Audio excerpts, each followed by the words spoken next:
Guys, स्वागत है आप सबका मेरे यूट्यूब चैनल जिसका नाम है श्री जी। आज का जो हमारा टॉपिक है वो है भूमि एंड निवास स्थान, लैंड एंड हाउस। ये क्या होता है? भूमि सब होता है सॉइल। यहाँ पे आपको सॉइल्स के बारे में बताया जाएगा, ठीक है। और निवास स्थान यानी कि रहने का स्थान कौन सा, लैंड और हाउसिंग हमें कहाँ करनी चाहिए, कैसे करनी चाहिए, इसके बारे में इस चैप्टर में बताया है, ठीक है। टाइप्स ऑफ देश, कितने प्रकार के देश होते हैं? 3 प्रकार के देश होते हैं, जांगम, स्थावर और आपका कौन सा था, एक साधारण। जांगम में कौन सा दोष होता है? वात दोष होता है। आनूप में कौन सा दोष होता है? कफ होता है। और साम में साधारण दोष होता है, ठीक है। वात जांगम जो होता है उसमें कम प्लांट्स होते हैं, ठीक है, जबकि आनूप में ऐसा नहीं होता। और सामान में क्या होगा? सब नॉर्मल होगा, ठीक है। जांगम में कम रेनफॉल होती है, स्कैंटी वाटर सोर्सेज होते हैं, ठीक है। अनूप में क्या होगा? अनइवन लैंड होगी with many hills and plans होंगे, रेगुलर रेनफॉल होगी, ठीक है। And water is available in evidence, मतलब कोई अथाह पानी मिलेगा। पर वहीं साधारण में नॉर्मल मॉडरेट होता है, ठीक है। Presence of rain, coldness, heat and water सब होगा, ठीक है। जांगम में क्या होगा? हॉट एंड हार्श विंड होगी, जबकि अनूप में माइल्ड एंड कूल विंड होंगी और साधारण में नॉर्मल होगी, ठीक है। इनहेरिटेड जांगम क्या होगा? Inherited people will be firm and lean physique, वातदोष एंड पित्तज व्याधीज आर मोर कॉमन इन जांगम, ठीक है। अनूप देश में क्या होगा? Inhabited people have a stronger physique, कफज व्याधि आर मोर कॉमन, ठीक है। साधारण में क्या होगा? Inhabited people are of moderate height and weight and most suitable for साधारण कर्म, शोधन कर्म, ठीक है। उसके बाद क्या है? इसमें एक टॉपिक है टाइप्स ऑफ भूमि। भूमि कितनी तरीके की इसमें बताई गई हैं? तो भूमि बताई गई हैं 5 तरीके की। पृथ्वी, आप, अग्नि, वायव्य, नाभस, ठीक है। भूमि कितने तरीके की बताई गई है? इसमें 5 तरीके की बताई गई है।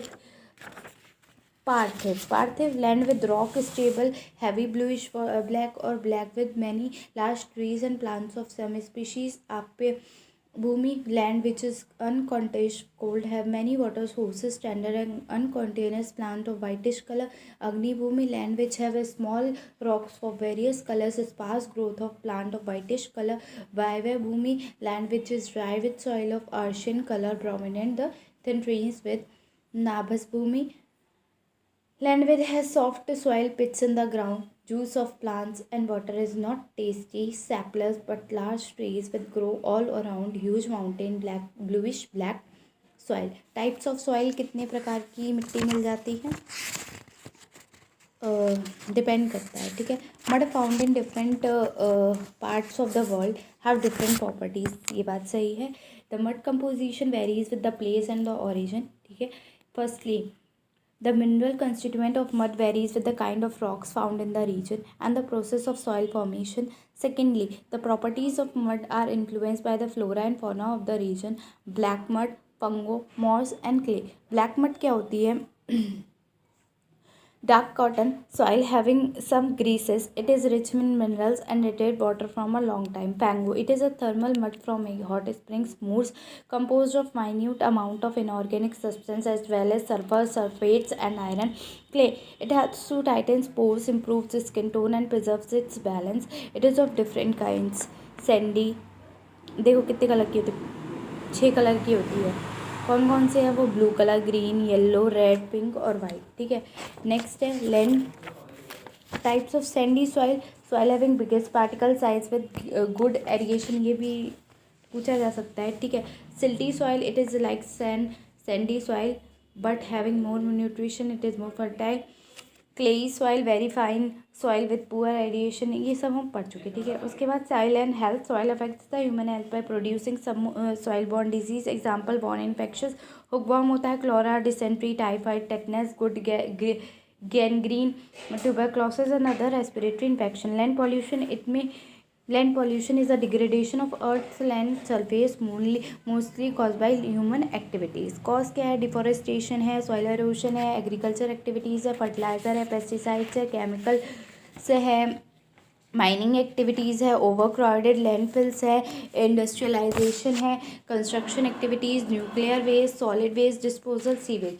अफेक्ट ऑफ अफेक्ट्स क्या है, soil pollution, loss of fertile land for agriculture, loss of ecosystem and change in the climate pattern, deforestation lead to the imbalance in the rain cycle, global warming, greenhouse effect and flood, health problem due to the toxin, cancer, respiratory and GIT influence, loss of habitat of wildlife. Solution क्या है, इसका control क्या है, increasing awareness and provide education about abundant consumption of reduction, recycle and reuse, reduction of pesticides and fertilization in agriculture activities, avoidance of excessive and unnecessary packing, minimize the waste by फिर क्या है, proper disposal of garbage, biodegradable products use करें, ठीक है। उसके बाद organic gardening and consumption of organic food, dumping ground should be constructed away from the residential areas. भूमि शोधन, भूमि शोधन क्या होता है, भूमि शोधन का वर्णन जनोपदंस अध्याय में किया गया है। इसका शोधन मार्जन, झाड़ू लगाना, दहन, कूड़ा जलाना, काल भाव से कुछ समय बीत जाने से, गौ क्रमण से, गायों द्वारा पौधे खाने से, पानी छिड़कने एवं धोने से, लेखन एवं आलेपन अर्थात लेपने के द्वारा होता है। आजकल कीटनाशक रसायनों का छिड़काव भी किया जा रहा है, ठीक है। उसके बाद क्या, निवास योग्य भूमि कौन सी होती है, जो भूमि वनस्पतियों को उत्पन्न करने योग्य हो, शुष्क हो, थोड़ी ऊंची, उष्ण एवं छिद्रयुक्त हो, वह निवास स्थान योग्य उत्तम होती है। अतः बलुई भूमि अच्छी रहती है क्योंकि इसमें जल बिना रुकावट के निकल जाता है, जबकि चिकनी मिट्टी वाली भूमि जमीन में जल रुक कर जाता है, अतः वह आर्द्र एवं शीतल होती है। वास्तुशास्त्र के अनुसार गृह बनाने के लिए चौकोर दक्षिण पश्चिम दिशा में उन्नत भूमि युक्त होती है। जमीन सुगंधित या गाय, अश्व, हाथी, बांस, नागकेसर, अर्जुन, धान्य, पाटला, घृत, मधु, दधी, तेल, मध्य रक्त कमल की गंध युक्त होनी चाहिए। भूमि समतल होनी चाहिए। भूमि पत्थर, लकड़ी के टुकड़े, राख, कांटे, अस्थि, सुरंग से रहित होती है। भूमि श्वेत, रक्त या पुष्प वर्ण की षड रस युक्त होनी चाहिए, ठीक है। नेक्स्ट है housing. Housing includes most of the not only the physical structure providing the shelter but also the immediate surroundings and the related community services and faculties. It has been a part of the concept of human settlement, which is defined as a place, all places in which a group of people reside and pursue their life goals. The size of the settlement may vary from single life to million of the people. Housing is related to the किससे related है, residential environment is a physical structure that the man uses, which is defined as a physical structure that is man uses and the environment of the structure included all the necessary services, facilities, equipments and devices needed or desired for the physical and mental health and social well-being of the family and the individual. तो उसके बाद social goal of housing, shelter, space for activities of life, food storage, meeting, sleeping, etc. Accessibility to community facilities like health services, shopping, schools, temples, etc. Place where family can participate in community life. Investment for economic stability. Housing standards. Housing standards in India are recommended by Environmental Health Criteria EHC in 1947. Selection of site. Construction is done on the elevated area so that the building is not subjected to flooding due to the rain. Soil should be dry and safe. Site should be away from breeding places of mosquito and flies. Site should be having pleasing surroundings and not be affected by excessive dust, smoke, bad odor or noise and traffic. Foundation must be strong होनी चाहिए, ठीक है, solid and subtitle. The foundation is laid with a bed of cement, concentrate over the stones to cover the stretch. The thickness of the foundation should never be less than 25 inch setback. Opening the space all around the house is called setback. It is done to provide natural lighting and ventilation. And in rural areas, the built-up area should be exceed 1/3 of the total area. In urban area, the built-up area should be exceed 2/3 of the total area. Floor, it should be impermeable so that it can easily washed and kept clean and dry. Mud floor tend to break up and cause dust, so they are not recommended. The floor must be smooth, free from cracks and damp proof. The height of plinth should be 2 to 3 feet. Next क्या है, floor हो गया, walls हो गया। Wall should be regionally strong, they should have a low heat capacity and weather resistant, smooth and damage proof. 9 inches thickness. Roof क्या होनी चाहिए, roof should be less than 10 feet. The roof should be have a low heat transmittance. Rooms कैसे होने चाहिए, persons पर room, जैसे एक room 2 person के लिए, 2 रूम 3 पर्सन के लिए, 3 रूम 5 पर्सन के लिए, 4 रूम 7 ऐसे more than 5 two additional person for each further. Floor area 2 person के लिए 110 स्क्वायर फीट होना चाहिए।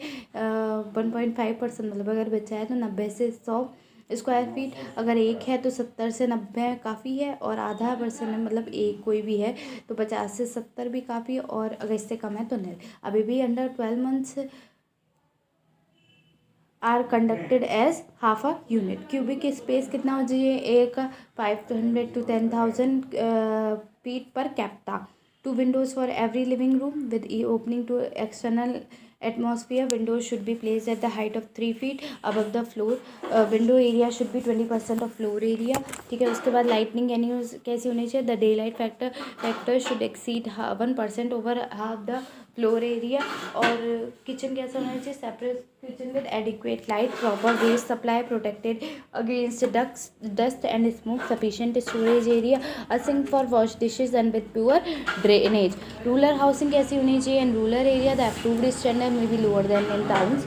Minimum standard at least 2 living rooms, built up area should be exceed 1/3 of the total area, sufficient balcony, gallery area, separate kitchen with sink, window area is 10% as that of floor area, cattle shed should be at least 25 feet away from the human dwelling, sanitary well, tube well within 250 meter, arrangement for proper disposal of refuse, garbage and waste water. Housing and health. Housing is a part of total environment of a man and is of some extent responsible for the statue. Housing may cause various health hazards such as respiratory infections हो सकते हैं, common cold, tuberculosis, diphtheria, influenza, bronchitis, measles, whooping cough etcetera, skin infection, scabies, ringworm, impetigo, leprosy, rat infected, plague, arthropod, house fires, mosquito accidents, physiological affect the sense of isolation felt by the person living in the upper floor of the high building is now well known to have harmful effects. Often also people living in the densely populated urban area feel a similar sense of isolation which lead to neurosis and behavior disorder. Overcrowding refers to the situation in which more people are living within a single dwelling that there is a space for so the movement is restricted. In such a situation, privacy is quelled, hygiene is less, proper rest is कम होता है, और rest and sleep is difficult to attain, जैसे कि बड़े बड़े शहरों में होता है। इन्फेक्शन डिजीज रैपिडली फैल जाता है under conditions of overcrowding. Psychological overcrowding may lead to irritability, frustration, anxiety, mental stress, unhappiness and psychosomatic and mental disorders. Person per room हम कर चुके हैं। फ्लोर स्पेस कितना होना चाहिए 110, ये भी हो चुका है। ठीक है, तो अब आज के लिए इतना काफ़ी है। भूमि, ये क्या था आपका, भूमि एंड निवास स्थान कैसा होना चाहिए। ठीक है।